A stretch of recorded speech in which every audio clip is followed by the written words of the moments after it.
مرحبا بكم على قناتنا على اليوتيوب. إذا أعجبك الفيديو لا تنسى الإعجاب والاشتراك بالقناة ليصلك كل جديد.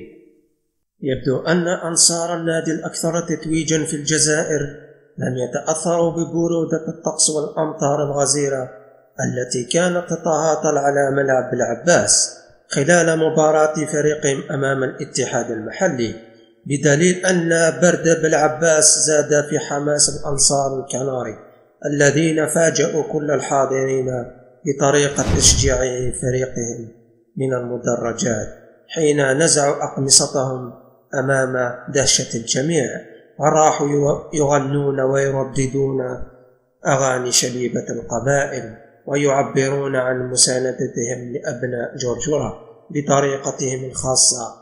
تحية تقدير إلى أنصار الأوفياء، دامت أفراحكم إن شاء الله. شكرا على المتابعة، في أمان الله.